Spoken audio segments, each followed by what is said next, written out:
इस वीडियो में एक बार फिर से हम क्लास 11th के फिजिक्स का वेक्टर्स का टॉपिक लेकर आए हैं और आज के वेक्टर्स के इस लेक्चर में मैं आपको वेक्टर्स के कंपोनेंट फॉर्म्स के प्रॉपर्टीज़ के बारे में बताऊंगा।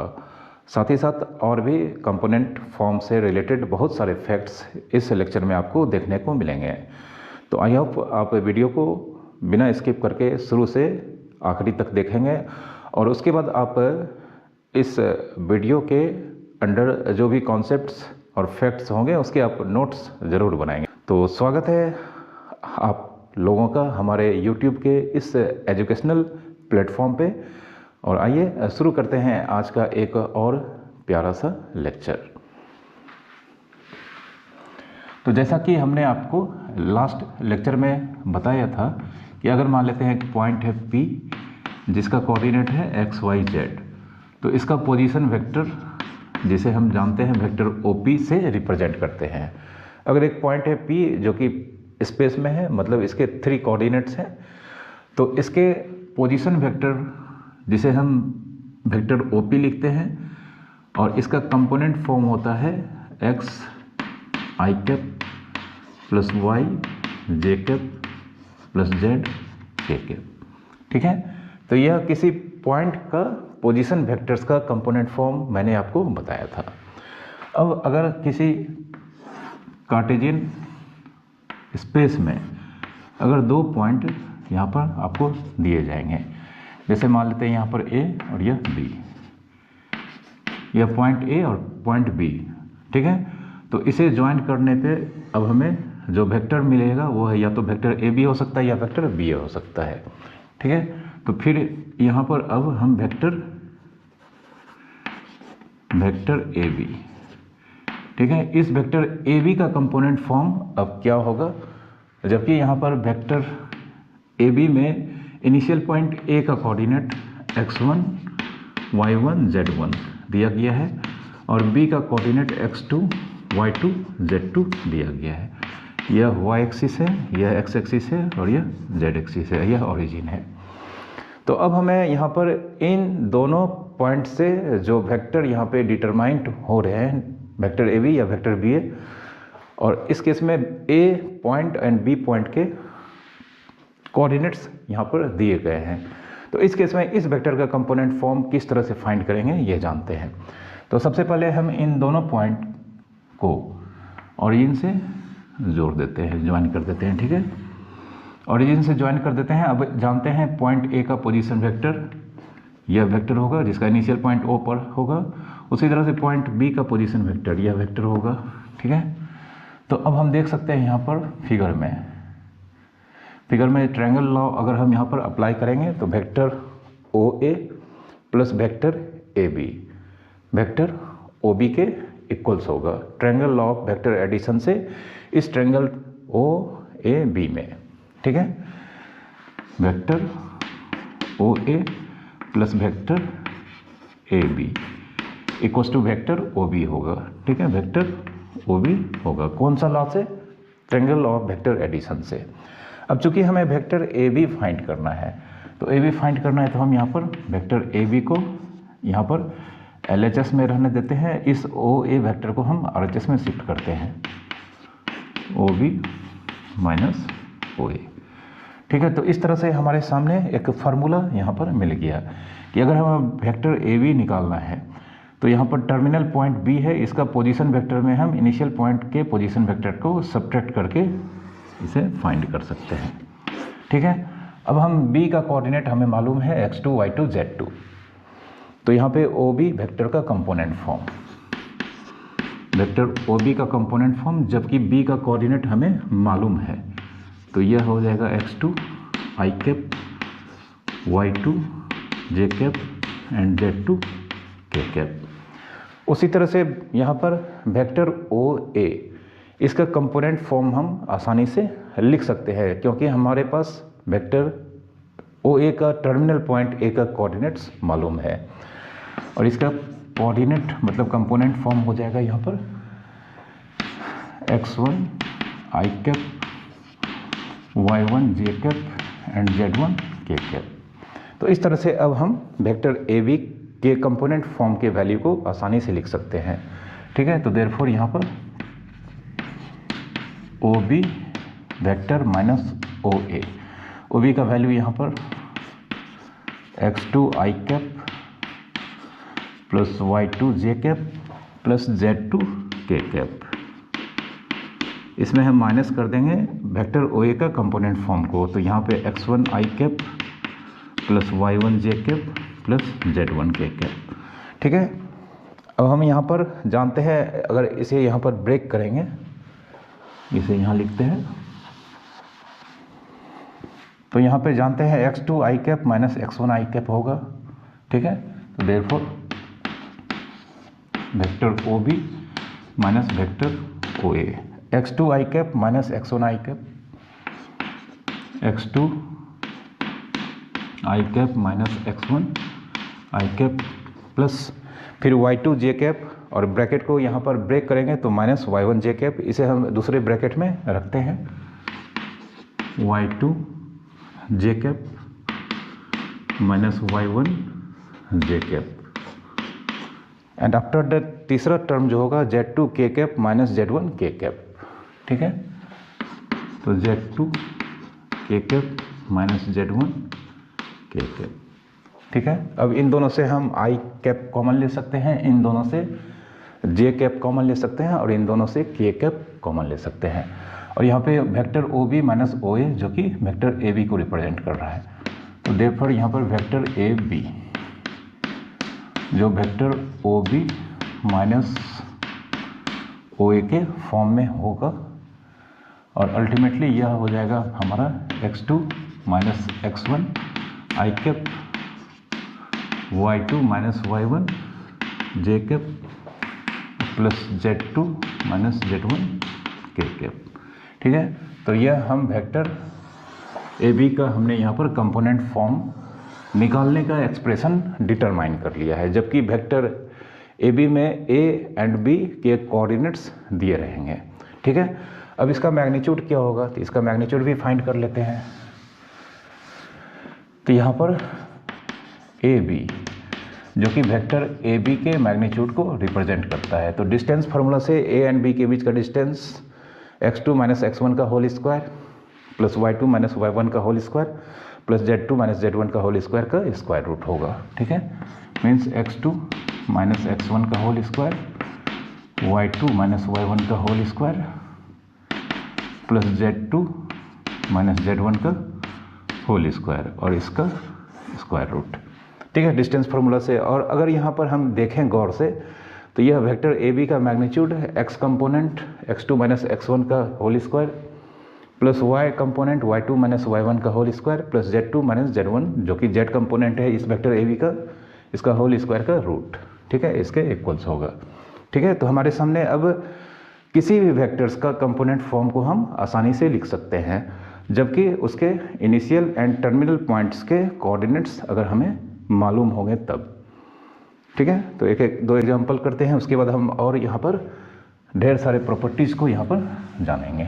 ठीक है, और एक चीज़ और है, यहाँ पर बी ए ऑल्सो जानते हैं, बी ए जो कि माइनस ए बी के इक्वल होता है। मैंने आपको इसके बारे में ऑलरेडी प्रीवियस लेक्चर्स में पढ़ाया है। ठीक है, तो बी ए निकालना है तो कुछ नहीं करना है, ए बी के कंपोनेंट फॉर्म्स के हर एक कंपोनेंट का साइन को चेंज कर देना है। ठीक है, अभी मैं आपको एग्जांपल में यह करके दिखाता हूँ। जैसे एक एग्जांपल है a2 3 माइनस 1 एंड b यहाँ पर ले लेते हैं 4 2 और 3। तो यहाँ पर हम सबसे पहले वेक्टर ए बी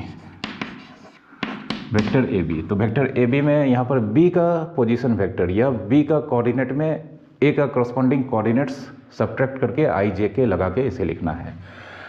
तो यहाँ पे यह x1 y1 z1 हो गया और यह x2 y2 z2। तो हम x2 minus x1 it means 4 minus 2 I cap लिखेंगे।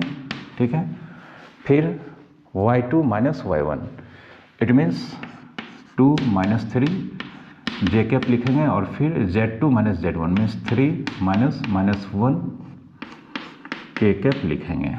तो 4 - 2 मतलब 2 आई कैप, 2 - 3 मतलब -1, तो -1 यहाँ ब्रैकेट में है और प्लस बाहर में है, तो अल्टीमेटली यहाँ पे या इस तरह से लिखते हैं -1 जे कैप और 3 माइनस माइनस प्लस मतलब 4 के कैप। तो इस तरह से वेक्टर ए बी का कंपोनेंट फॉर्म 2 आई कैप, जानते हैं 1 हम लिखते नहीं हैं, ठीक है, 1 × जे लिखा जाता है, तो माइनस जे कैप प्लस 4 के कैप, ठीक है। यह यहाँ पर वेक्टर ए बी का कंपोनेंट फॉर्म हो गया। अब अगर हम यहाँ पर बी ए निकालना चाहें, वेक्टर बी ए का कंपोनेंट फॉर्म जो कि माइनस वेक्टर ए बी के इक्वल्स होगा, तो हमें कुछ नहीं करना है, वेक्टर्स जानते हैं यहाँ पे -1 से वेक्टर ए बी के कंपोनेंट्स को मल्टीप्लाई करना है। तो यहाँ पे -2 आई कैप प्लस जे कैप -4 के कैप होगा, ठीक है। और यहाँ पर वेक्टर ए बी का अगर हम मैग्नीट्यूड निकालना चाहें तो x कंपोनेंट मीन्स 2 का स्क्वायर, y कंपोनेंट मीन्स -1 का square and z component means 4 का स्क्वायर, ठीक है, और इसका रूट। तो यह 4 + 1 + 16 मतलब √21, √21 इसका वैल्यू होगा, ठीक है। तो यह किसी भी पॉइंट मतलब किसी भी दो पॉइंट को ज्वाइन करने वाले वेक्टर्स का कंपोनेंट फॉर्म हम किस तरह से फाइंड करते हैं, इसके कॉन्सेप्ट्स थे, ठीक है। अब हम यहाँ पर कुछ प्रॉपर्टीज़ को आपको बताने जा रहे हैं। तो यहाँ पर हम लेट एक वेक्टर लेते हैं ए और इसका कंपोनेंट फॉर्म मान लेते हैं a1 आई कैप, b1 जे कैप, c1 के कैप, और एक दूसरा वेक्टर लेते हैं b, इसका कंपोनेंट फॉर्म a2 आई कैप प्लस b2 जे कैप प्लस c2 के कैप। यह दो वेक्टर हमने लिया है और यह दोनों वेक्टर अपने अपने कंपोनेंट फॉर्म्स में इस तरह से दिखाया गया है। तो सबसे पहला प्रॉपर्टी है A vector equals to B. Vector A vector B अगर कंपोनेंट फॉर्म में दिए गए हैं और यह दोनों इक्वल होंगे, मतलब दोनों वेक्टर अगर इक्वल हैं तो ऐसा तभी होगा जब इन दोनों के क्रॉसपोंडिंग कंपोनेंट्स इक्वल होंगे। मतलब फर्स्ट वेक्टर ए का x कंपोनेंट a1, दूसरे वेक्टर b का x कंपोनेंट a2 के बराबर होगा,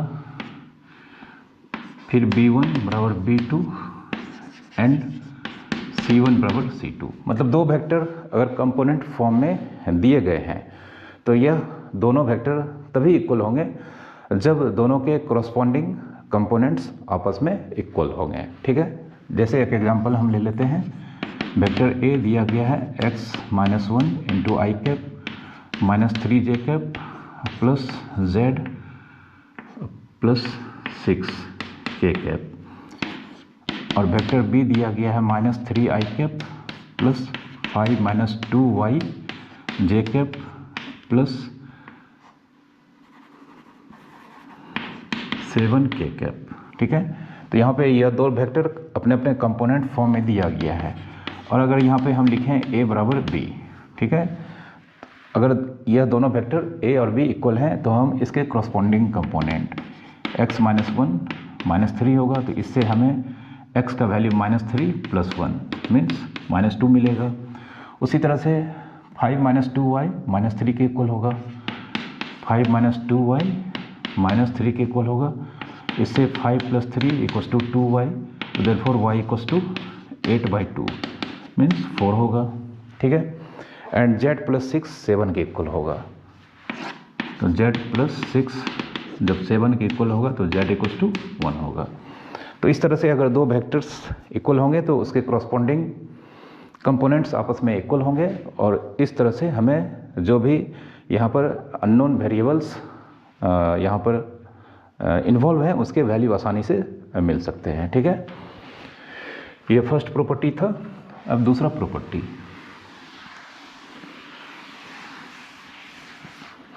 दूसरा प्रॉपर्टी बोला जाता है कि A = नल वेक्टर इफ, अगर कोई वेक्टर कंपोनेंट फॉर्म में दिया गया है तो वह नल वेक्टर तभी होगा जब उसके तीनों कंपोनेंट्स A1, B1, C1 जो कि x component, y component and z component ये तीनों 0 के इक्वल्स होंगे। A1, B1 एंड C1 तीनों के तीनों 0 एक नंबर है उसी के इक्वल होने चाहिए। जैसे एग्जांपल A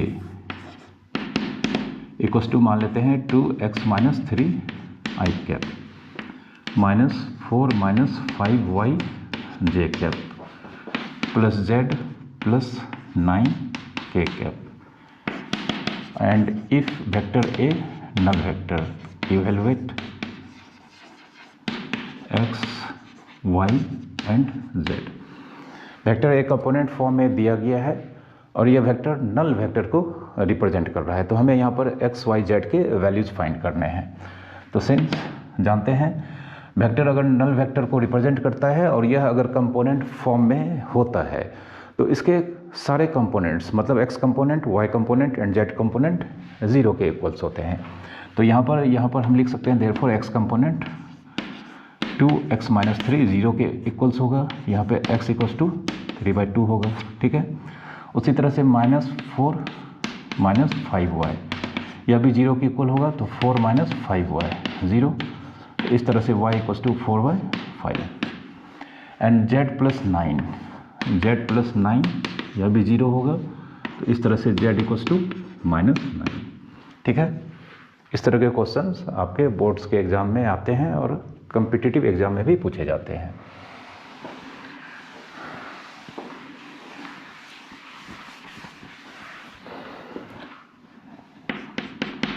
तीसरी property, if lambda does not equals to 0 a number, मान लेते हैं एक नंबर है लैम्डा जो 0 के इक्वल्स नहीं है, यानी कि या तो पॉजिटिव है या नेगेटिव है, तो देन लैम्डा टाइम्स वेक्टर ए।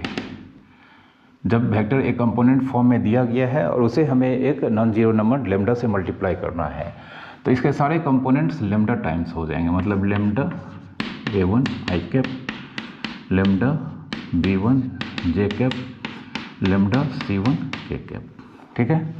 जैसे example vector A 2i minus 3j plus 7 या माइनस 7 के कैप है, ठीक है। तो देयरफॉर 3 टाइम्स वेक्टर A, इसके सारे कंपोनेंट्स को हम 3 टाइम्स करके लिखेंगे, मतलब इसके सारे कंपोनेंट्स को हम 3 से मल्टीप्लाइड करके लिखेंगे। तो यहाँ पे 3 2 जा जानते हैं 6i कैप माइनस 3 प्लस 3 मिलकर 9j कैप होगा और माइनस 21 के कैप, ठीक है। यहाँ पे वेक्टर 3a यह होगा, ठीक है। और अगर वेक्टर ए का अपोजिट ऑफ वेक्टर ए जो कि -1 इंटू ए को रिप्रेजेंट करता है, मतलब -a को रिप्रेजेंट करता है, तो कुछ नहीं करना है, वेक्टर ए के सारे कंपोनेंट्स के साइन को सिर्फ हम चेंज करके उसे लिख देंगे। तो यहाँ पे प्लस 2i है, अब यह माइनस 2i हो जाएगा, माइनस 3j यहाँ पर प्लस 3j हो जाएगा और प्लस 7k यहाँ पर होगा इसका आंसर, ठीक है। यह अपोजिट ऑफ वेक्टर ए को यहाँ पर रिप्रेजेंट करता है। इसे additive inverse of vector A भी कहा जाता है, ठीक है।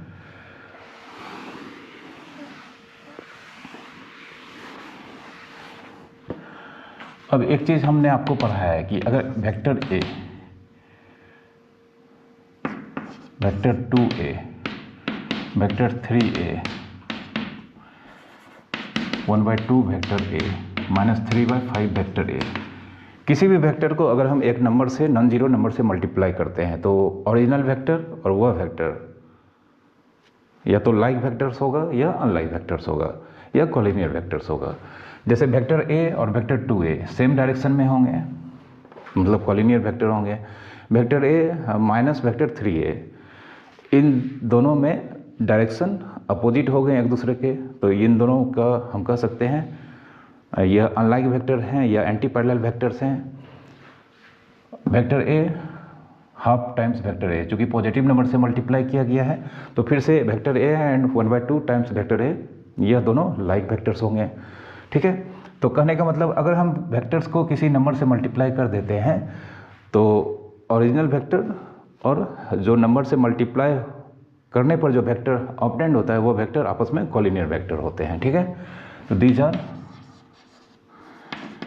Are collinear vectors, collinear vectors. तो अब कॉलिनियर वेक्टर्स जब वेक्टर कंपोनेंट्स फॉर्म में दिए जाएंगे तो हम कैसे मालूम करेंगे कि यह वेक्टर आपस में कॉलिनियर वेक्टर्स हैं। तो इफ़ अगर हम मान लेते हैं B and vector A are collinear vectors, तो देन जरूर हम यहाँ पर कह सकते हैं कि कोई एक वेक्टर दूसरे का समटाइम्स होगा। मतलब यहाँ पर मालूम ले लेते हैं यहाँ पर B lambda times vector A. अगर vector B and vector A collinear, जैसे vector A vector 2a collinear हैं, तो यहाँ पर ए 2a वेक्टर ए का 2 टाइम्स है, या वेक्टर ए -3a वेक्टर्स के कॉलिनियर है, तो यहाँ पर -3a इस वेक्टर का अगर हम इसे वेक्टर बी मानते हैं, ठीक है, तो यह वेक्टर बी वेक्टर ए का -3a टाइम्स है। तो उसी तरह से वेक्टर बी और वेक्टर ए अगर दोनों वेक्टर कॉलिनियर वेक्टर से हैं तो वेक्टर बी वेक्टर ए का सम टाइम्स होगा। यहाँ पे लेमडा क्या है, lambda does not equals to 0 is a number. यहाँ पे यह लेमडा एक नंबर को रिप्रेजेंट करता है। तो हम कह सकते हैं therefore B means a2i cap plus b2j cap plus c2k cap, और वेक्टर ए का सारा कंपोनेंट्स लेमडा टाइम्स हो जाएगा, lambda a1i cap lambda b1j cap lambda c1k cap, ठीक है। अब देख सकते हैं यहाँ पे दो वेक्टर कंपोनेंट्स फॉर्म में है LHS RHS में, और दोनों के बीच इक्वल्स टू का साइन यहाँ पे दिया गया है। और इस तरह से जानते हैं दो वेक्टर, अभी हमने इसे पढ़ा है कि दो वेक्टर अगर इक्वल वेक्टर्स होते हैं और अगर इनके वैल्यूज़ कंपोनेंट फॉर्म में दिए गए हैं तो इनके कॉरस्पॉन्डिंग कंपोनेंट्स आपस में इक्वल होते हैं। तो यहाँ पे कह सकते हैं a2 लेमडा a1 के इक्वल होगा, b2 लेमडा b1 के इक्वल होगा, एंड c2 लेमडा c1 के इक्वल होगा, ठीक है। अब यहाँ पर a1 को अगर इधर लाएंगे तो a2 बाई a1 लेमडा होगा, यहाँ पे b2 बाई b1 भी लेमडा होगा, एंड c2 बाई c1 भी लेमडा होगा। देयरफॉर कह सकते हैं यहाँ पे a2 by a1 lambda b2 by b1 lambda and c2 by c1 lambda, ठीक है। अब चूंकि ये तीनों लेमडा के इक्वल है तो देयरफॉर हम कह सकते हैं a2 by a1 b2 by b1 c2 by c1, यह तीनों आपस में इक्वल्स होंगे, ठीक है। तो कहने का मतलब अगर दो वेक्टर कंपोनेंट्स फॉर्म में दिए गए हैं तो इनके कॉरस्पॉन्डिंग कंपोनेंट्स प्रोपोर्शनल होते हैं, सेम रेशियो में होते हैं। It means a2 by a1 equals to b2 by b1 equals to c2 by c1, या इसे हम 1 by a2 equals to b1 by b2 equals to c1 by c2 भी लिख सकते हैं, ठीक है। ये रिलेशन आपको याद रखना है। तो एक एग्जाम्पल हम इसे सॉल्व करके आपको बता देते हैं कि किस तरह से इसके एग्जाम्पल हो सकते हैं। जैसे एक एग्जाम्पल है ए वेक्टर है 2i minus P J plus 3k, vector B है 4i प्लस 5j माइनस या प्लस qk और कॉलिनियर वेक्टर्स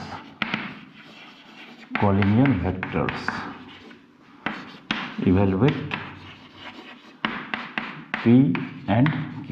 यहाँ पे दो वेक्टर कंपोनेंट फॉर्म में दिए गए हैं और ये दोनों वेक्टर कॉलिनियर वेक्टर्स हैं, तो हमें यहाँ पर p एंड q के वैल्यू फाइंड करने हैं। तो सिंस जानते हैं a2 बाई a1 या a1 by a2 2 by 4 equals to minus p by 5 equals to minus 3 by q।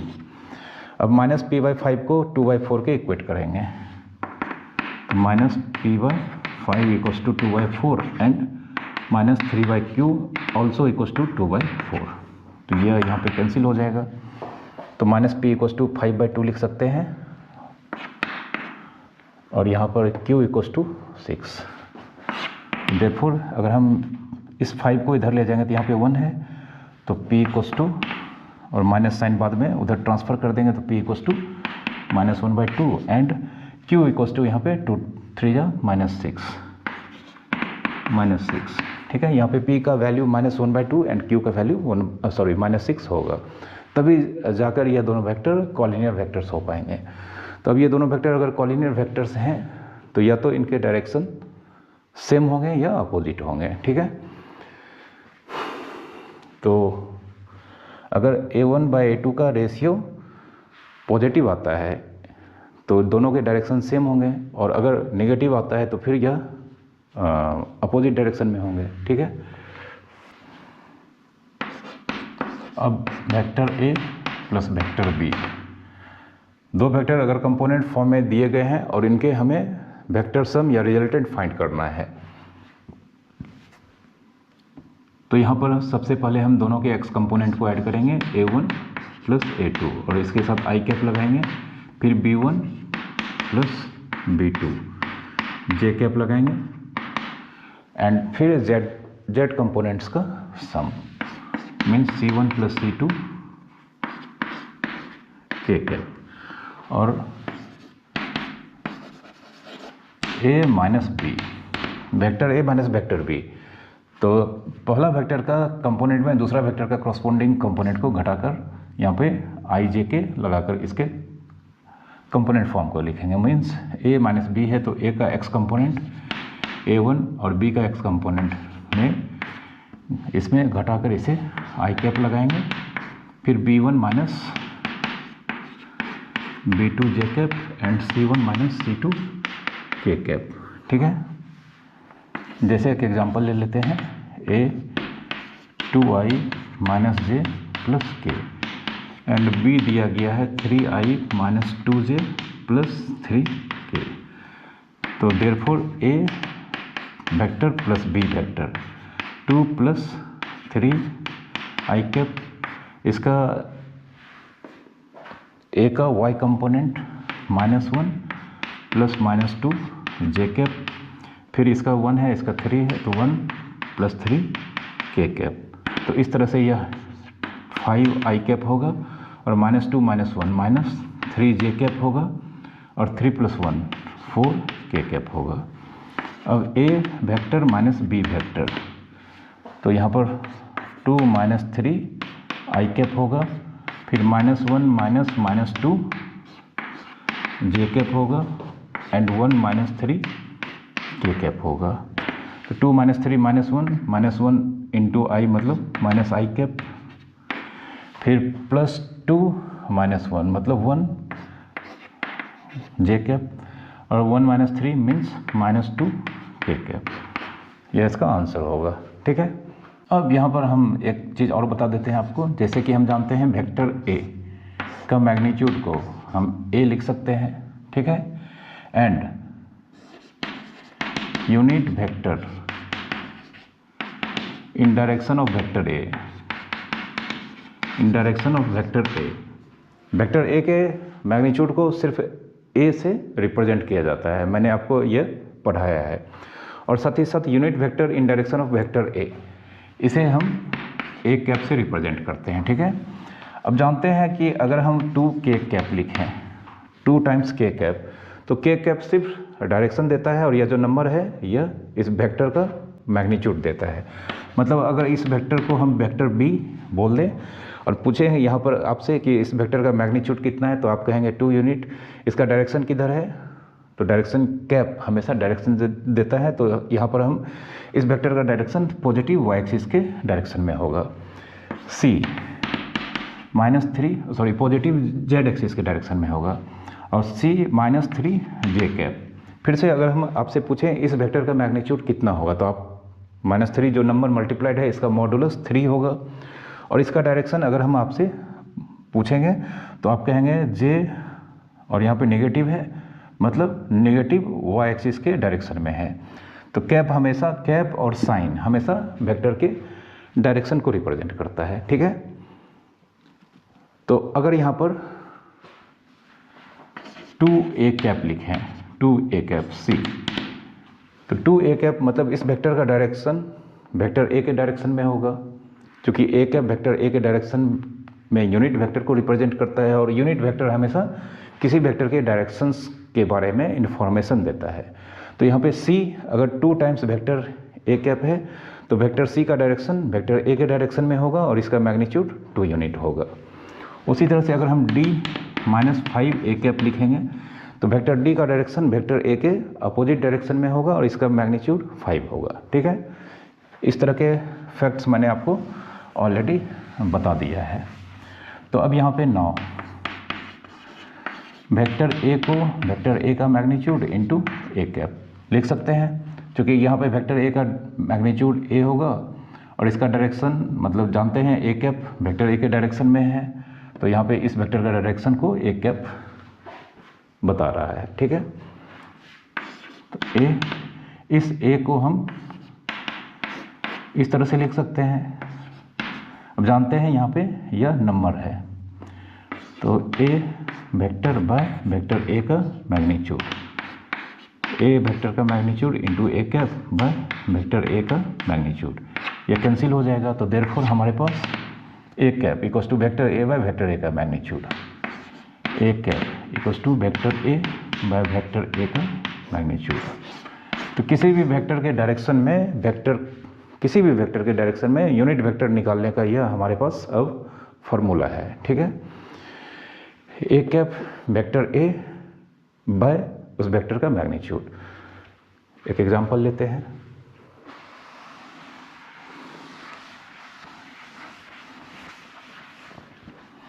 जैसे एक example vector A cap vector A 3i - 2j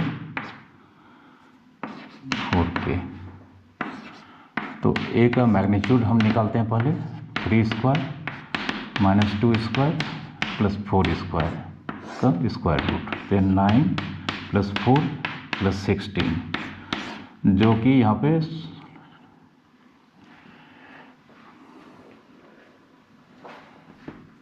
√29 आएगा। ठीक है, तो अब हम यहाँ पे देयरफॉर कह सकते हैं vector A cap vector A by vector A का मैग्नीट्यूड। तो वेक्टर ए यहाँ पर इसके कंपोनेंट फॉर्म दिए गए हैं 3i cap - 2j cap plus 4k cap by vector A का मैग्नीट्यूड हमने यहाँ पे निकाला है √29। ठीक है, तो इसे हम इस तरह से छोड़ सकते हैं। तो इसे हम 2 तरीके से लिख सकते हैं। ये हम यहाँ नहीं लिखेंगे, यहाँ पे 1/√29 3i cap - 2j cap plus 4k cap, या तो ऐसे लिख सकते हैं या इसे हम अगर ब्रैकेट के इनसाइड भेज देंगे तो ए कैप ब्रैकेट के इनसाइड भेज देंगे तो ए कैप का वैल्यू 3 × 1 मतलब 3/√29 i कैप, फिर 1 × -2 2/√29 j cap and 4/√29 k cap. ठीक है, तो या तो हम इस तरह से भी लिख सकते हैं और इस तरह से भी लिख सकते हैं। ठीक है, यह वेक्टर ए कैप का वैल्यू हो गया। ठीक है, आइए अब हम आपको कुछ और फैक्ट्स के बारे में बताने जा रहे हैं।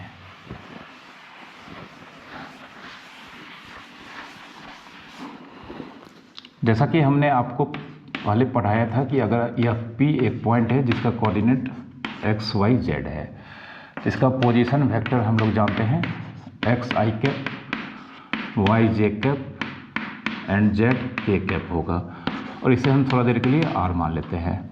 और r मतलब वेक्टर r का मैग्नीट्यूड, यह जानते हैं x² + y² + z² over root. ठीक है, यह सारे फैक्ट्स मैंने आपको किसी भी पॉइंट के पोजीशन वेक्टर्स के मतलब किसी भी पॉइंट के पोजीशन वेक्टर्स के लिए बताया है। ठीक है, और साथ ही साथ हम जानते हैं कि यहाँ पर इस पॉइंट P का पोजीशन वेक्टर, ठीक है, जिसका कंपोनेंट फॉर्म यह है, तो L cos अल्फा x/r होता है, M cos बीटा y/r होगा, और N cos गामा z/r।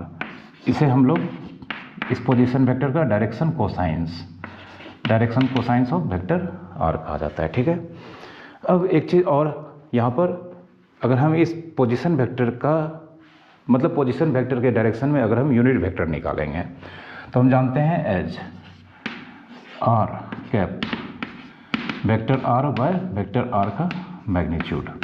अभी हमने तुरंत पढ़ा है कि किसी भी वेक्टर के डायरेक्शन में यूनिट वेक्टर निकालने के लिए हम उस वेक्टर को उसके मैग्नीट्यूड से डिवाइड करते हैं, ठीक है। तो यहाँ पे आर कैप, आर का component form x I cap Y J cap Z के कैप बाय आर लिख सकते हैं आर के मैग्नीट्यूड को। और अगर हम इसे स्प्लिट करेंगे तो X by R I cap, Y by R J cap, Z by R K cap, sorry यह आर कैप है। तो अगर किसी वेक्टर के वैल्यू, किसी वेक्टर के डायरेक्शन में यूनिट वेक्टर निकाला जाए, जो यहाँ पे हमने निकाला है वेक्टर आर के डायरेक्शन में आर का unit vector R cap X by R I cap plus Y by R J cap plus Z by R K cap. तो अब इसके कंपोनेंट्स को अगर हम गौर से देखें और यहाँ भी गौर से देखें तो यहाँ पे X by R cos alpha को रिप्रेजेंट कर रहा है, Y by R cos beta को रिप्रेजेंट कर रहा है और Z by R cos gamma को रिप्रेजेंट कर रहा है। मतलब यह तीनों वैल्यू जब किसी वेक्टर को हम उसके कॉरस्पॉन्डिंग यूनिट वेक्टर के कंपोनेंट के फॉर्म में एक्सप्रेस करेंगे तो उसके जो कॉरस्पॉन्डिंग कंपोनेंट्स हैं यह उस वेक्टर के डायरेक्शन कोसाइंस को रिप्रेजेंट करता है, ठीक है। मतलब यहाँ पर यह एल कॉस अल्फा को रिप्रेजेंट करेगा, यह एम कॉस बीटा को रिप्रेजेंट करेगा और यह एन कॉस गामा को रिप्रेजेंट करेगा, ठीक है। ये आपको याद रखना है कि किसी भी वेक्टर के डायरेक्शन में अगर हम यूनिट वेक्टर को फाइंड करते हैं तो उसके कंपोनेंट फॉर्म्स उस वेक्टर के, मतलब इस ओरिजिनल वेक्टर के डायरेक्शन कोसाइंस को रिप्रेजेंट करते हैं, एल एम एन, ठीक है।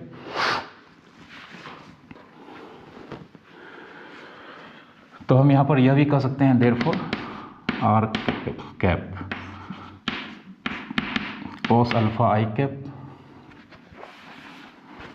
Plus cos beta J cap plus cos gamma K cap, ठीक है। ऐसा हम लिख सकते हैं।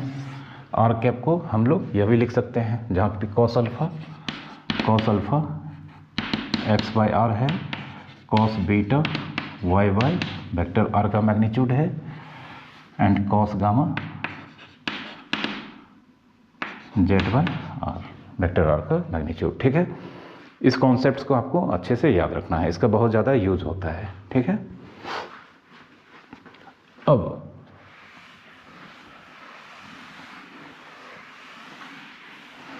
एक क्वेश्चन यहाँ पर पहले सॉल्व करते हैं। जैसे एक क्वेश्चन है find A vector of magnitude 3 units in the direction of vector A जिसका कंपोनेंट फॉर्म है 2i minus 4 minus 6j and 3k, ठीक है। हमें एक वेक्टर निकालना है, फाइंड करना है जिसका मैग्नीट्यूड 3 यूनिट होना चाहिए बट इसका डायरेक्शन वेक्टर ए के डायरेक्शन में होना चाहिए। तो जानते हैं यहाँ पे सीधा हम लिखेंगे रिक्वायर्ड वेक्टर चूँकि हमें मैग्नीट्यूड 3 चाहिए और डायरेक्शन वेक्टर ए के डायरेक्शन में, तो डायरेक्शन जानते हैं हमेशा कैप देता है, तो रिक्वायर्ड वेक्टर 3a कैप होगा। हम 3a कैप में कह सकते हैं इस वेक्टर का मैग्नीट्यूड 3 यूनिट होगा और इसका डायरेक्शन वेक्टर ए के डायरेक्शन में होगा। चूँकि कोई भी वेक्टर जो इस पर कैप लगा होता है वह सिर्फ डायरेक्शन प्रोवाइड करता है। अब 3a कैप को 3 times vector A by vector A का मैग्नीट्यूड लिख सकते हैं, ठीक है। तो therefore 3 times vector A by vector A का मैग्नीट्यूड मतलब 3 इंटू वेक्टर ए का 2i cap minus 6j cap plus 3k cap और इसका मैग्नीट्यूड 2 का स्क्वायर 4 होगा। अब हम डायरेक्ट इसके मैग्नीट्यूड को निकालने के लिए सीधे कंपोनेंट्स का स्क्वायर करके ऐड करेंगे। तो 2 का स्क्वायर 4 होगा, माइनस 6 का स्क्वायर 36 होगा और 3 का स्क्वायर 9 होगा और इस पर स्क्वायर रूट। तो जानते हैं यह 7 हो जाएगा। It means 3/7 2 i cap minus 6 j cap plus 3 k cap. यह इसका आंसर हो गया। आप इसे अंदर भेज सकते हैं तो 3 2 जा 6/7 i कैप, फिर 3 into minus 6 minus 18/7 j cap and 3 3 जा 9/7 k कैप। ठीक है, यही वह वेक्टर है जिसका मैग्नीट्यूड यहाँ पर 3 यूनिट्स होगा और यह वेक्टर ए के डायरेक्शन में इसकी डायरेक्शन होगी। ठीक है, अब थोड़ा सा रिजोल्यूशन ऑफ वेक्टर के बारे में जानते हैं। रिजोल्यूशन ऑफ ए वेक्टर, ठीक है, रिजोल्यूशन ऑफ ए वेक्टर। तो इसके लिए हम कोई खास डेफिनेशन की ओर नहीं जाएंगे, बुक में भी कोई खास इसके डेफिनेशंस को नहीं बताया जाता है, बल्कि एग्जाम्पल से ही बताया जाता है। तो यहाँ पर हम एक प्लेन लेते हैं XY प्लेन, यह प्लेन है XY प्लेन, ठीक है, और यहाँ पर एक वेक्टर है, यह एक वेक्टर है वेक्टर A, ठीक है। यह वेक्टर मान लेते हैं यह आपका पॉजिटिव x एक्सिस के साथ जो एंगल बनाता है थीटा, ठीक है। मतलब कोई भी वेक्टर होगा तो वह पॉजिटिव x एक्सिस या i कैप के साथ कुछ न कुछ एंगल बनाएगा, पॉजिटिव y एक्सिस के साथ कुछ न कुछ एंगल बनाएगा। तो हम यहाँ पर एज्यूम करके चलते हैं कि यह vector A max theta with x axis और विथ हॉरिजॉन्टल, ठीक है, यह हॉरिजॉन्टल हो गया, यह वर्टिकल हो गया। तो वेक्टर ए यहाँ पे एंगल थीटा फॉर्म कर रहा है एक्स एक्सिस के साथ या हॉरिजॉन्टल के साथ। अब हम इसे रिजॉल्व करेंगे मतलब एक वेक्टर को एक से अधिक वेक्टर के फॉर्म में हम इसे ब्रेक करेंगे, ठीक है। मतलब कम से कम 2 वेक्टर या 2 से अधिक वेक्टर के फॉर्म में हम इसे ब्रेक करेंगे और सारे वेक्टर्स जिसे हम यहाँ पर इस वेक्टर को ब्रेक करेंगे उनका रिजल्टेंट इस यह वेक्टर ए होगा। तो इसके लिए हम क्या करते हैं, इस वेक्टर के टर्मिनल पॉइंट यहाँ से परपेंडिकुलर ड्रॉ करते हैं एक्स एक्सिस पे, यह ओरिजिन हो गया या ए। तो अब अगर हम यहाँ पे एरो लगा दें तो सबसे पहले हम यहाँ पे ओ ए और ए इसे हम पी मान लेते हैं। तो सबसे पहले यहाँ पर ओ ए और ए पी इसका लेंथ निकालते हैं। तो now in triangle A O P cos theta, सबसे पहले यहाँ पे हम जानते हैं यहाँ पर ओ पी वेक्टर ए का मैग्नीट्यूड मतलब ए होगा। ओ पी वेक्टर ए का मैग्नीट्यूड को रिप्रेजेंट करता है, जिसे सिर्फ ए से हम एक्सप्रेस करते हैं मतलब रिप्रेजेंट करते हैं। यहाँ पे कॉस थीटा जानते हैं base O A by O P. अब यह ओ पी इधर आ जाएगा तो O P into cos theta, O A होगा तो यहाँ पे ओ ए, ओ पी को हम यहाँ पे लिख सकते हैं ए कॉस थीटा। उसी तरह से इसी ट्रायंगल में हम साइन थीटा निकालते हैं। साइन थीटा इस एंगल के लिए परपेंडिकुलर पी ए होगा, P A by O P. फिर यह ओ पी को हम इधर लाएंगे, तो ओ पी को जब हम इधर लाएंगे तो O P into sine theta P A होगा। अब ओ पी को फिर से हम रिप्लेस करते हैं वेक्टर ए के मैग्नीट्यूड मीन्स ए से, A into sine theta P A. तो हमारे पास पी ए साइन थीटा, ठीक है। तो अब इस ट्रायंगल में अगर इन दोनों साइड को अगर हम वेक्टर में कन्वर्ट कर दें, यहाँ पे एक एरो लगा दें और यहाँ पे एक एरो लगा दें, ठीक है। तो आप देख सकते हैं यह वेक्टर प्लस यह वेक्टर होगा, मतलब vector O A plus vector A P equals to vector O P by triangle law, ठीक है। इस ट्रायंगल लॉ से यहाँ पे होगा।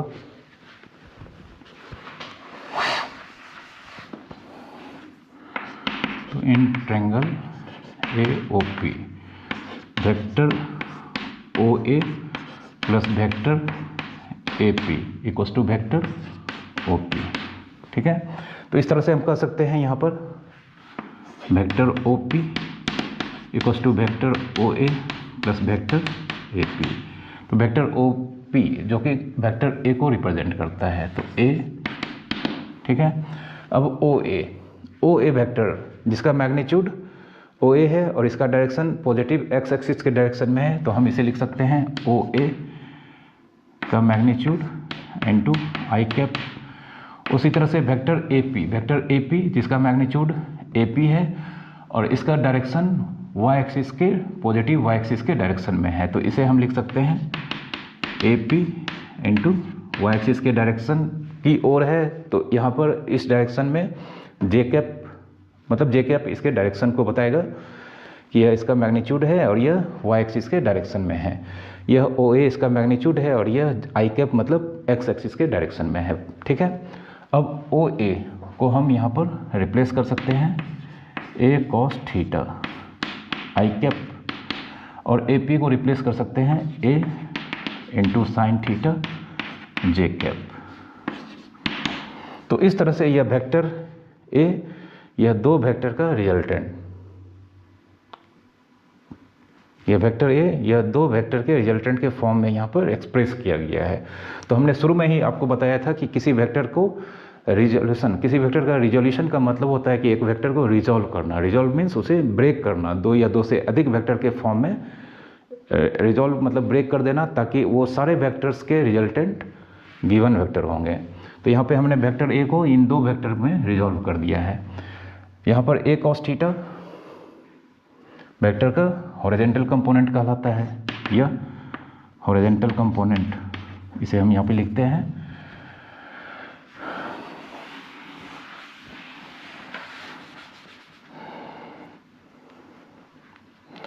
तो सबसे पहले यहाँ पर इसे रिजोल्यूशन ऑफ वेक्टर ए कहेंगे, रिजोल्यूशन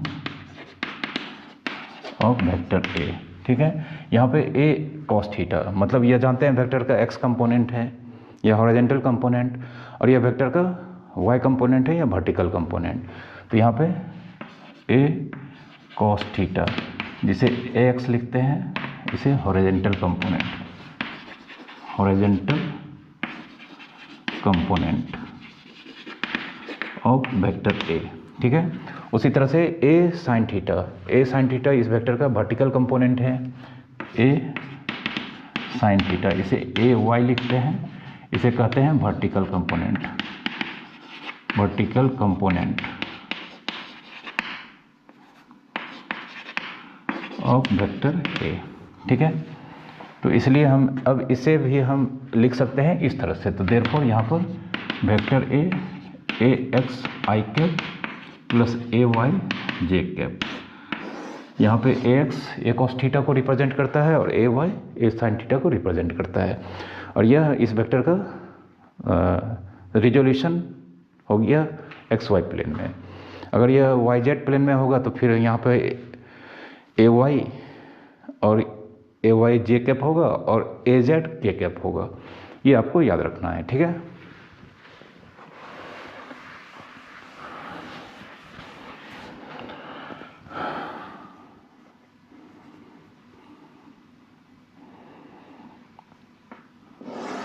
जैसे एक एग्जांपल, अगर हम मान लेते हैं यह वाई एक्सिस है यह जेड एक्सिस है और यह वेक्टर है ओ आर वेक्टर है, इसे मान लेते हैं इसका मैग्नीट्यूड है यहाँ पे 3 यूनिट्स। ठीक है, और अगर यह मान लेते हैं यह वाई एक्सिस के साथ अगर यह 30 डिग्री फॉर्म करता है, ठीक है, तो 30 डिग्री फॉर्म करता है, तो यहाँ पे